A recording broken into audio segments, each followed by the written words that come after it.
Okay, die was können das lernen, es steht da, Behiros, Chlorkeiten Leben, yeah?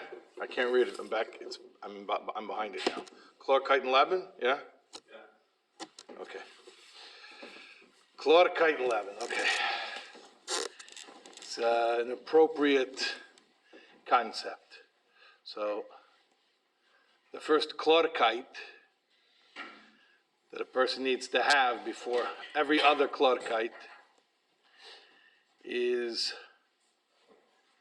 of zich, self-concept, a clear self-image.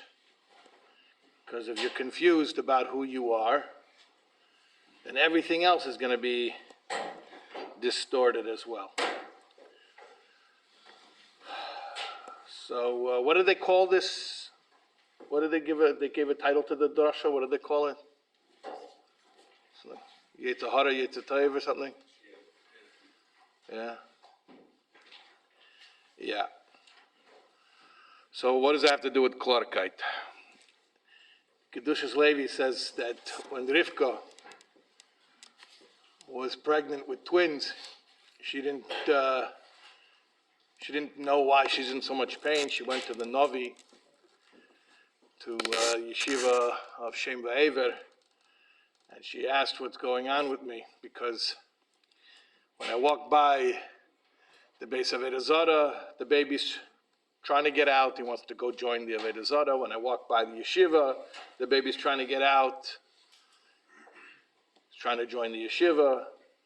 What kind of a weird baby wants to, we're recording? Are you going? Yeah? Okay. What kind of a weird baby wants to learn Torah 1 minute and din Avodah Zarah the next minute? Very strange. So the answer she was given was, you're pregnant with twins. And why was this a nechama to her? Because till then, she thought she had one baby that's very confused, and now she finds out they're two different babies. And really this is talking about all of us, so B'shah Tova, with we're all pregnant with twins. Mazel Tov. You're pregnant with a Yaakov and an Esav. Actually, since the bar mitzvah or the bas mitzvah, you had twins. The truth is, when you're born, you only have the Esav. You don't get the Yaakov until bar or bas mitzvah. You guys following? You're not following. When you're born, you have a nefesh abamis. And that's the survival instinct. It's called the behema because it wants things that an animal wants. It wants comfort, it wants safety, pleasure. And that's why children aren't yet mature enough to care about things that they should care about. We have to be mechanech them, but tava, they're selfish. I know we like to say, oh, the kinderlach, they're so pure, they're so, but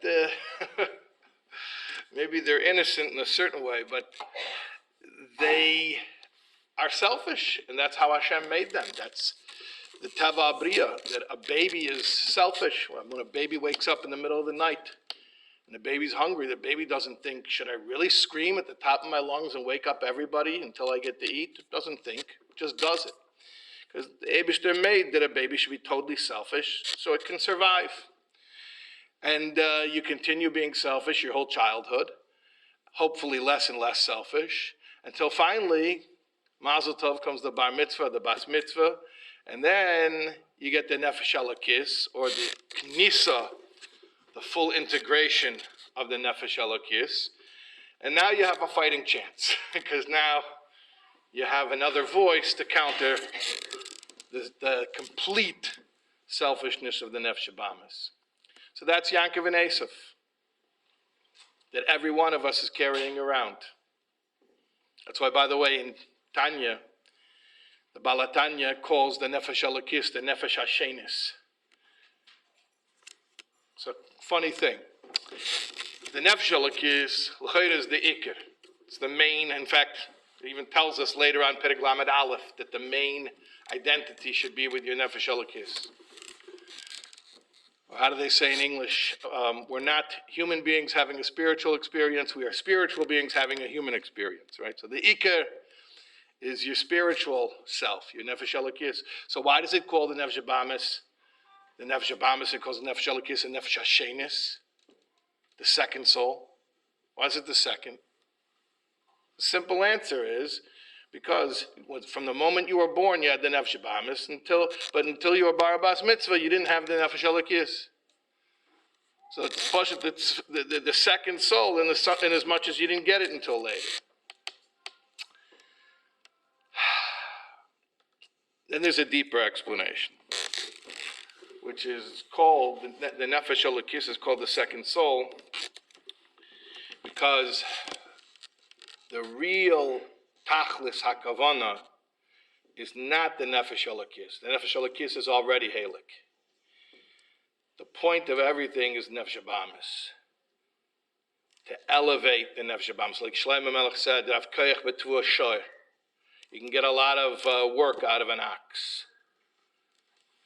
So the goal is to put the harness on the ox and get it to work for us so that you can do mitzvahs with more excitement, varmkeit, the personality of the Nefesh Abamis, which is very passionate.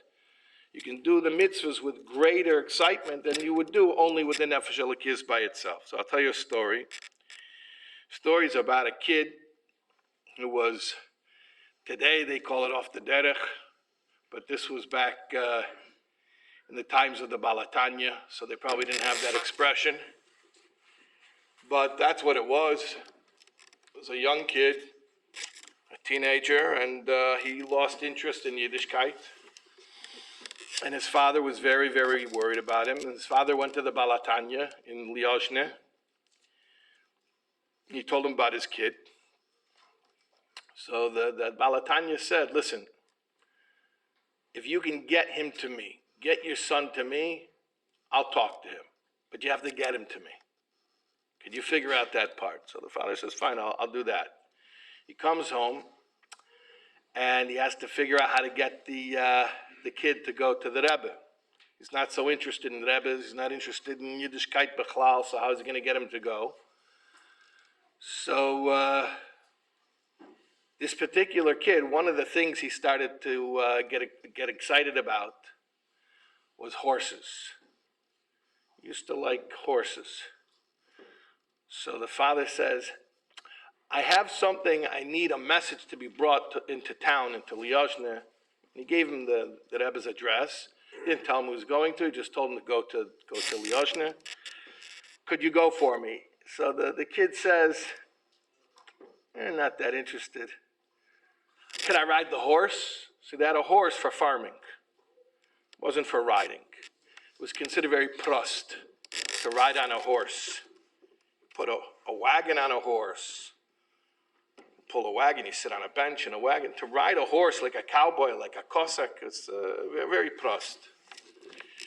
So, you understand what we're describing? Can you imagine a kid from a Hamish Mishpacha? You know what a Harley Davidson is? Yeah? Big motorcycle? Imagine a kid from a Hamish Mishpacha driving a Harley Davidson down, 13th Avenue. So the kid says, I want to ride the horse.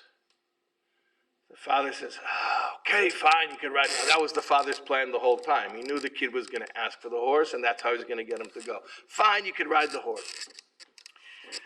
So the kid rides the horse into town, and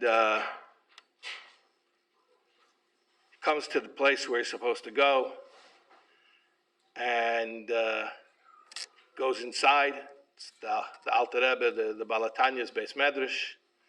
Before he knows it, the Alter Rebbe brings him into his Yechidus Zimmer, and he starts to talk to this kid, and he says to him, I see you rode up here on a horse. He says, yeah, a horse. He says, what's the big gewalt with a horse? Alter Rebbe says, explain it to me. I don't get it. What's the deal about a horse?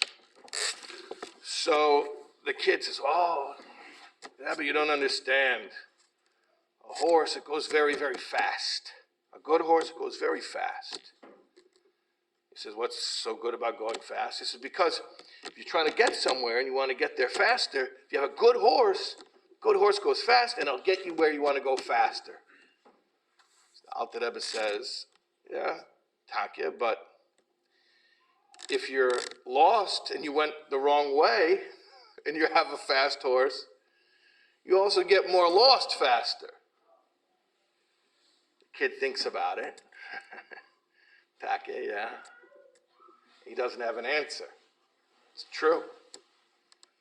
Alter Rebbe answers his own question. He says, but the truth is, even if the fast horse gets lost faster,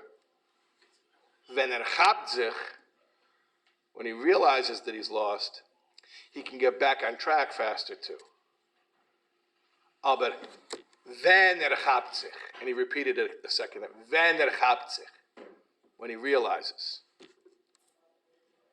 The kid chalished. He realized the Alter Rebbe was talking in a mushal. The horse, there was a real horse. It wasn't just a mushal, but it was more than just a horse. He was talking about his life. And he was telling this kid that you have a real koyach, like a fast horse. You're very talented, very driven. And because of that, you could mess up your life a lot more effectively than somebody who's not as talented, not as driven as you are, right? But at the same time, when you want to do tshuva, then that same koyach within you that you can use to mess up your life, you can use it to get your life back on track that much faster. So this is the whole concept of the nefesh halakis is really nefesh hashenis, because pnimius hakavana is the nefesh halakis really came here to help the nefesh habamis, that the nefesh habamis should reveal its koyach.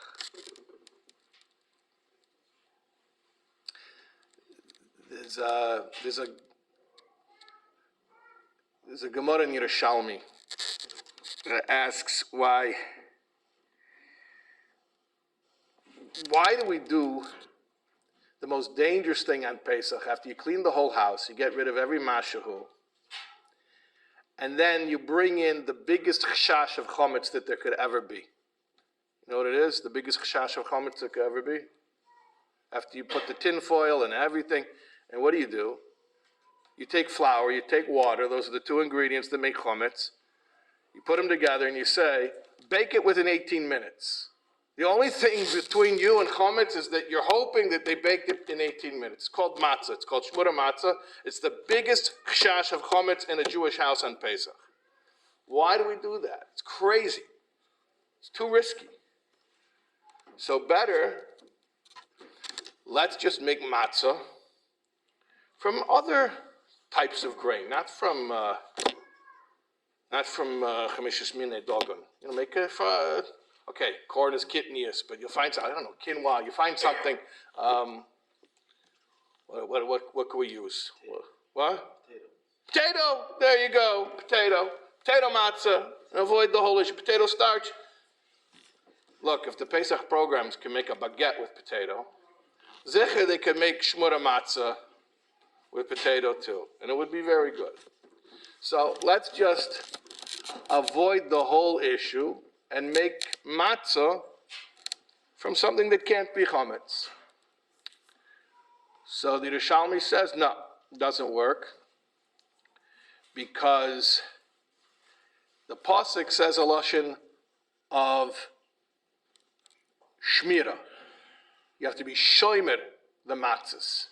In other words, something that if you weren't shomer, it would become chametz, but because we're shomer, meaning we bake it in the 18 minutes, then it doesn't become chametz. But if you weren't makpid to make sure it doesn't become chametz, then on its own, the default, it would become chametz. So Chassidus comes and explains this whole concept and says this is really talking about life itself. The Eibishter does the riskiest possible thing. He takes a neshama and he puts it in a guf with a nefesh abamis, like what we said, the nefesh abamis is programmed for survival. It's programmed to do whatever it thinks it needs to do for itself. It's not worried about any higher meaning. It's not worried about mitzvahs. It's just worried about doing what I think I need to do to survive. And the nefesh elokis is trapped inside of that situation.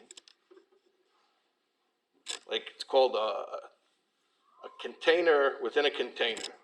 The nefesh elokis is in a nefesh abamis, which in turn is in a guf.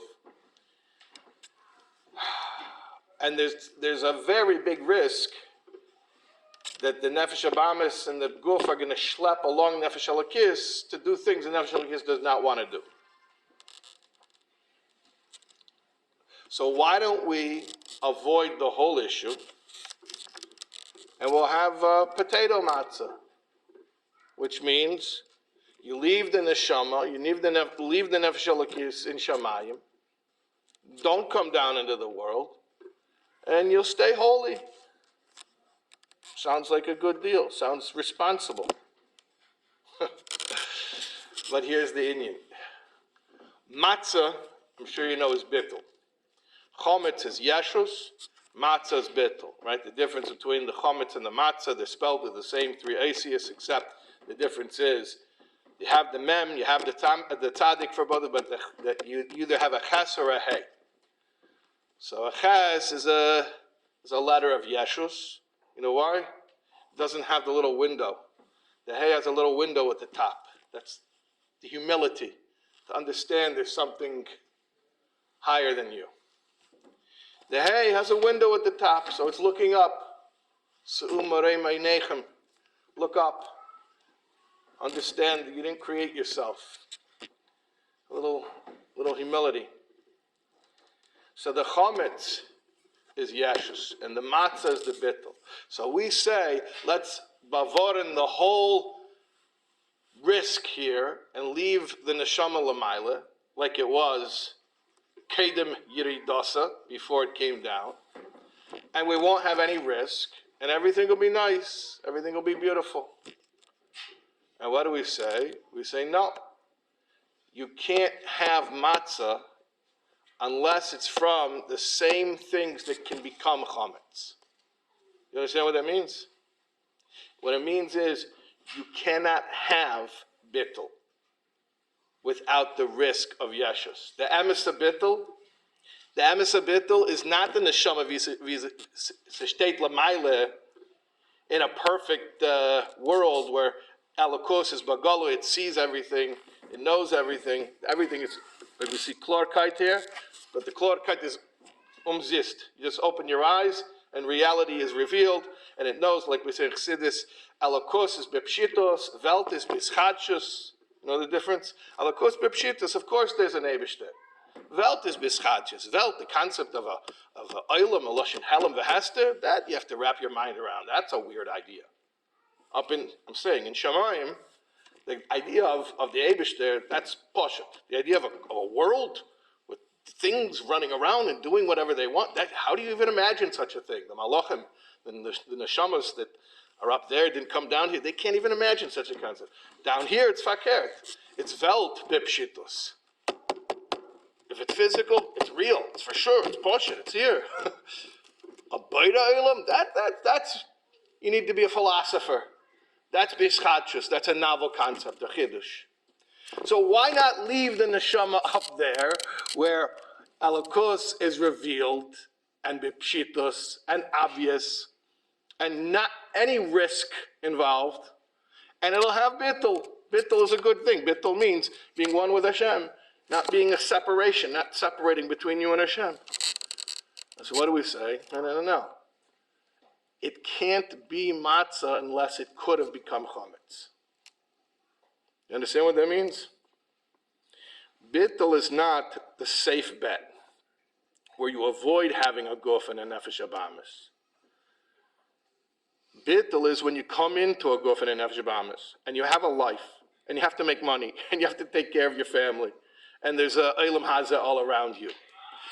And von deswegen, you figure out not only how to avoid the risks of Eilam Hazeh, but you figure out how to use it out to serve Hashem. And that's the real bittul. That you can be in a world with a body and with an animal soul and use that to serve Hashem. It's a story about a guy who's driving in his car. Don't worry, it's just a made-up story. Don't ask what kind of car, where was he, what was his name. It never happened, it's just a mushal, so you can relax. The guy's driving in his car, but it's a good mushal, so. He's driving in his car, and the guy is hating life. And he's not such a believer, but he's so miserable, he davens at that moment. He says, God, I hate life. Give me a new life. And wouldn't you know it, Hashem answers him right there in the car. And he says to him, you hate your life? You want a new life? You're in luck. I have a new life on sale for a very reasonable price today. How much? Hashem says, how much you have on you? I got $20 on me. Hashem says, okay, that's the price of your new life, $20. The guy says, 20, hold on a second. He says, you see, I'm driving. I give you the $20. This car, it's almost on empty. I give you the $20 and I have to give more gas. I'm not going to have money to put in gas. Hashem says, that's a good point. The price for your new life just went up. It's $20 and your car. He says, hold on a second. If I give you my car, how am I going to get to work tomorrow? Hashem says, that's an excellent point. The price for your new life went up now. $20, your car, and your job. The guy says, if I give away my job, how am I going to pay my mortgage? Oh, mortgage, Hashem says. That means you're a homeowner. So, new development, the price for your new life has gone up now. It's $20, your car, your job, and your house. The guy says, if I give you my house, where are my wife and children going to live? Your wife and children. Yeah. Okay, Hashem says. The price for your new life is $20. Your car, your job, your house, your wife, your kids. Made a bracha earlier. JFYI, like the kids say.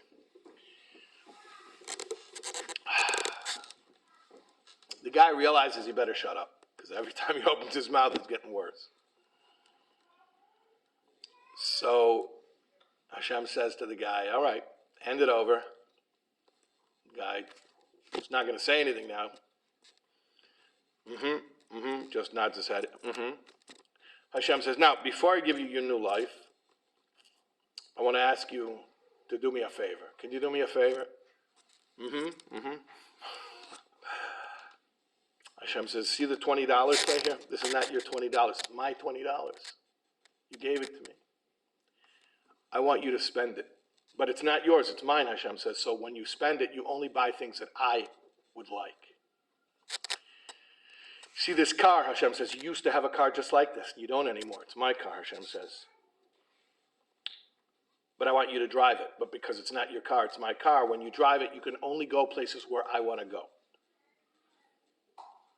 You see this job, Hashem says, it's not your job, it's my job. But you show up every day. You do business the way I want business to be done. You see this house, Hashem says, it's not your house, it's my house. But you have to live in it. But if you live in my house, you use my house the way I want my house to be used. See the wife and children here? They're not your wife and children, Hashem says. They're my wife and children. You're going to live with them the way that I want my wife and children to be treated. Can you do all of that? Hashem says, good, okay. So then, here's your $20, here's your car, here's your job, here's your house, here's your wife and kids, and here's your new life. What's the difference between the old life and the new life? It's all the same stuff. It's who does it belong to? Who's the balabas? And the ultimate bittul is not the neshama l'mayla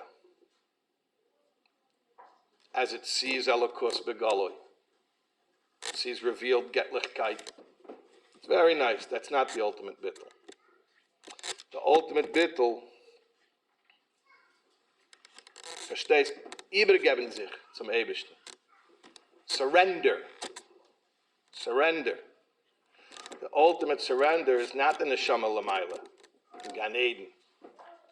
The ultimate surrender is that the neshama comes lamata, comes down here, and in a body, with an animal soul, with a life, with a house and a car and a job, uses all of that to serve Hashem. That not only these things don't become a distraction to Avodas Hashem, this is the Avodah. And without that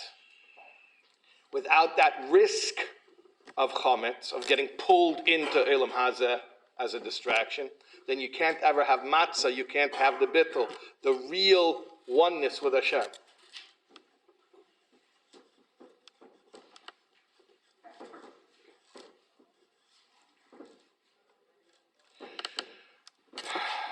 How are we doing on time over here?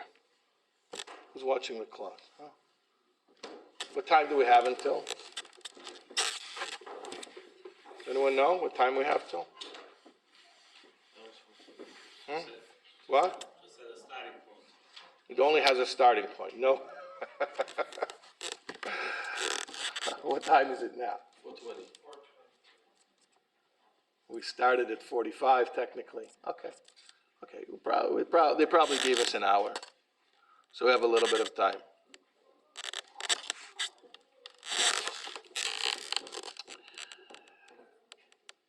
So Thursday nights, I do a show online. People call up, random people I haven't met them, but people call up and they ask questions, all types of people. Not only Eden. I mean, it's a public thing. So last night we had a caller, and she calls up and she says, I feel very blessed, but I'm afraid that I don't feel worthy of Hashem's blessings, and because I don't feel worthy, I'm cutting off getting more blessings.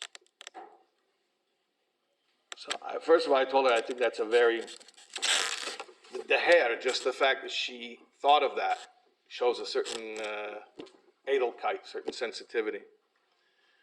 So, and I told her she's right. But I suggested to her a way to deal with it. And I told her I have a way for you to deal with it where you don't even have to deal with it directly. Because she says, how can I increase my self-esteem, that I should feel more worthy, and then I'll feel that I deserve the blessings, and then I'll be receptive, I'll be open for blessings. I said, you know, that's very nice. You don't even have to do that. I have a way for you to, you could sidestep the whole thing. It's a hack. So I told her like this. There's a famous story, in fact, it's the Haftarah of Rosh Hashanah, the story of Chana. Chana is in Akara, she's barren, she goes to Mishkan Shilai, and she's davening for a child. She didn't have a child yet.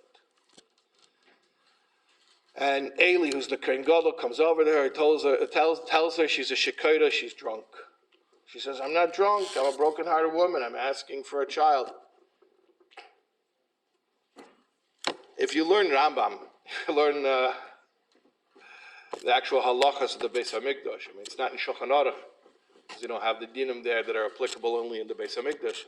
You learn Rambam, though, it tells you very clearly, if somebody's drunk in the Beis HaMikdash, you don't have a conversation with them, you throw them out. I mean, even worse than that, they get pretty physical. Security is pretty aggressive regarding that issue.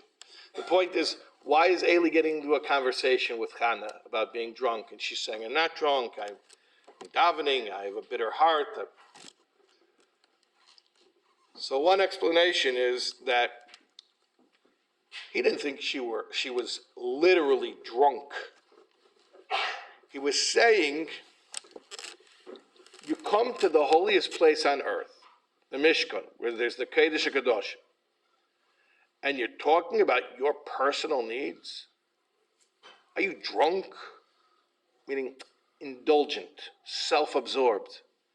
Like, this is not the place to think about yourself. This is the place to think about Hashem.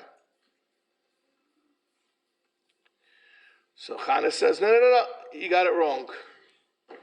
You think I want a child for me, I want the child for Hashem. Eli says, that's what they all say. That's what everyone says. Hashem, make me a gvir so I can give tzedakah. Yeah, that's what everyone says. She says, no, I'm serious. As soon as this kid is able to, I'm going to bring him back here. He's going to live here. He's going to serve Hashem. And she makes that promise. And Eli says, okay, now I see that you're a serious person. So I tell this lady last night on the call-in show, you're worried that you're not feeling worthy, you're not feeling deserving of the Eibishter's brachas, and that therefore you're cutting off the brachas. I told her it's a real concern. I mean, the Berditchever says in the name of the Baal Shem Tov, Pasuk Hashem Tzilcha, Hashem is your tzeil, doesn't just mean your protective shade. Tzeil is also a shadow that accompanies you. It imitates everything you do. So Hashem Tzilcha means that whatever attitude you put out there, so the Hanhogim Milmaila, the way that Hashem will treat you and run your life, is going to be a mirror image of that. So a person who feels abundance, they're going to receive abundance. A person who feels, maybe I don't deserve more. Maybe Hashem should hold back. Then Hashem will hold back. Chas v'shalom. So I told her, it's a real concern, but here's why you don't have to worry about it. Here's how you can just sidestep the whole issue. Chana didn't want a baby because she wanted a baby. She wanted a baby because she wanted to give that gift back to Hashem. When you realize that your neshama came to the physical world not to enjoy Gashmias, but to use Elam Hazeh as a gift that you give back to Hashem, by using everything the Eibishter gives you, whatever the brachas are, money and family and health and a house and a car, or whatever opportunities you give, but you use it all as a gift you give back to Hashem, then don't worry about whether you feel that you're worthy of the brachas. It's not for you. It's not for you. It's for Hashem. If that's your attitude, if that's sincerely your attitude. So if you think you came to Elam Hazeh to be frum, but also to enjoy Elam Hazeh a little bit, because your neshama comes lamata and it hears, have you ever tried ice cream? Oh, no. In Gan Eden, they don't have ice cream. They have nenim meziva shchina, but I haven't tried ice cream yet. Let me try some ice cream. And then you start to get, at first it's balkocha chatochai. You don't even want to come down here. But after a while, you get used to it. You get comfortable. Oh, ice cream is nice. So if you think you're down here in order to be frum, and also at the same time to enjoy Elam Hazeh, then Taki, what right do you have to ask for more brachas? Maybe you don't deserve. But if you realize, no, it's not two separate things. It's not be frum and enjoy a little Elam Hazeh. No, it's one thing. It's called Avodas Hashem, and the Avodah is your soul is in a body right now to use things of the physical world to serve Hashem. That the whole point that the neshama waited for is to come here and have an embodiment experience and to use physical things and make them holy.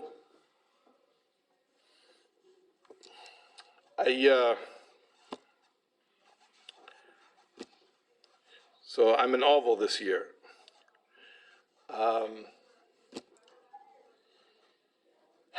And I've given many Yizkah speeches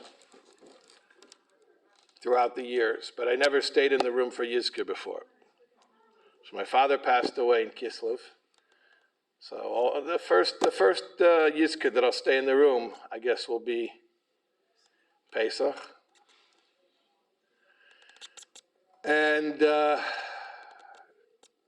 So I know what it says. I never said it before, but I know what it says. And whenever I give a Yizker drosha, I always point out why Yizker, you think, the way everyone runs to shul, even people who are not so frum, they run to shul to say Yizker. You would think that Yizker is talking about the Hechste in Yonim, some beautiful spiritual poetry, and you look at it, it's a pledge to tzedakah.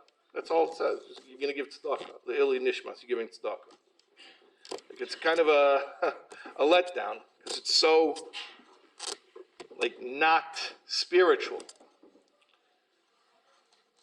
But the Vort is like this, that and the Neshama Lamaila, the Neshamas in Gan Eden, they see Elikos, they enjoy it, they feel it. We see nothing, we feel nothing. Maybe on a good day, a glimmer of a glimmer. But the Neshamas Lamaila, they can't do anything. They can't do anything. And so they look down at us and they ask us, they beg us, be my hands and feet. You have a body, I don't have a body anymore. Do push it, an act of kindness for me, a physical act. And all mitzvahs are kemat mitzvahs maisias, physical acts.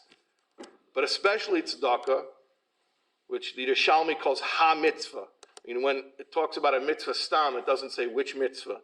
It means tzedakah, because tzedakah is the ultimate mitzvah. Because what's a mitzvah? It's a physical act, and there's no more mitzvah that's more physical than tzedakah, because you have to spend your physical energy to earn the money. Then when you have the money, you could have bought your physical resources, material things for yourself. Instead, you used it for a mitzvah.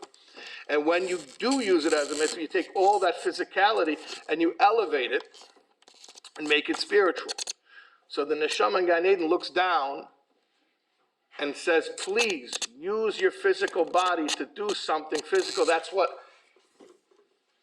ich benkzach, to do a physical action, a simple physical action with the body.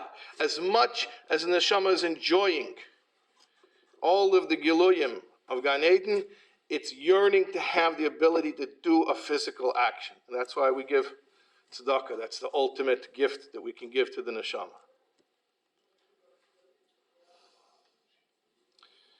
I remember one time, this was maybe 20 years ago, I was back in Chicago. That's where I grew up, in Chicago. And we stopped at it was a Friday afternoon. We went to a old age home, assisted living, elderly. And I met a guy there who told me that he was a survivor, a Holocaust survivor. And he told me a story. He said that the last time he saw his father, he went into hiding, and his father told him that he was very sad. He didn't want to leave his father. His father told him, you knew that Simchas Torah was his favorite Yom Tov. He said, don't worry, Simchas Torah is coming, and we're going to get together, and you're going to dance on my shoulders. So this guy says, I was in hiding for the whole war, for years. I didn't see my father that Simchas Torah, or the next, or the next, or the next, or the next, or whatever it was. He says, finally, after the war, I didn't have any family. I didn't find my father. I was pretty sure he was gone. And he says that he was in a DP camp, and they had a little shul with a Sefer Torah. And Simchas Torah, they had davening, but there wasn't really hakafas. So you can imagine everybody there, they lost all their families. No one was really dancing. This guy says to me, he was a kid. Maybe by the time the story happened, he was already a bar mitzvah, but because it was a few years that he didn't see his father. But he says he was the youngest person there by far. Everyone else was adults. He says he started dancing around the bima, and all these other survivors are staring at him Some of them are upset at him, like, you're talking, how could you be besimcha? Others were worried for him, maybe he lost his mind. So he says, one of the men came over to him and says to him, like, Yingle, what are you doing?